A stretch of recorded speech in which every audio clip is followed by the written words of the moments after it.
Nabudol na naman ako, guys. Kasi nga, bumili na naman ako sa TikTok.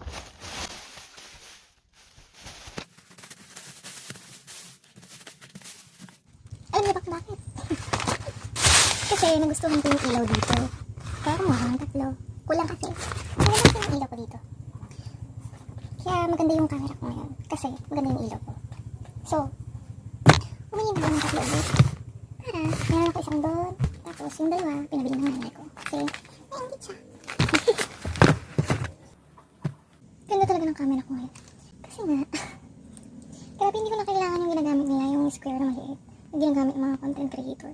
Kasi meron ako nito. Kasi ang lakas niya, in fairness, kumanda yung quality ng camera ko. Dati hirap na hirap ako kasi kahit i-edit ko siya, hindi maganda yung kuha ng video ko. So ngayon, kumuha ako nito kasi ang lakas niya. Tapos, pwede mo siyang gamitin nang naka-off yung ilaw.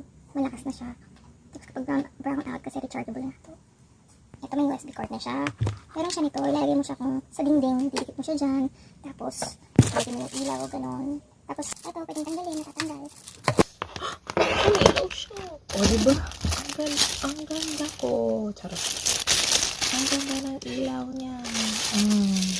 Para kang may spotlight. Diba? So, yun yung charging port niya. Papakita ko sa inyo guys kung paano siya gumana. Makuto kasi laging brown out dito. Tsaka mura siya, nag-sale siya.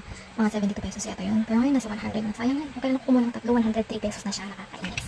So ito, may kasama na siyang remote control. Ito yung ilaw niya. Yung light blue, tapos yung warm light, tapos yung tama lang. Ito yung, kunwari, si effect siya. Ano natin? Diba? Ang lakas niya. Walang ilaw sa kwarto ko ngayon. Itong spotlight ko lang. Pindot natin ito para ibahin natin yung kulay ng diba? Sak. So yun lang. Habang nakasave siya, kumuha na kayo. Okay, ito sa mga content creator na nagsisimula pa lang na gusto ng ilaw sa kwarto, ganyan. Maganda siya in fairness. Maliwanag siya.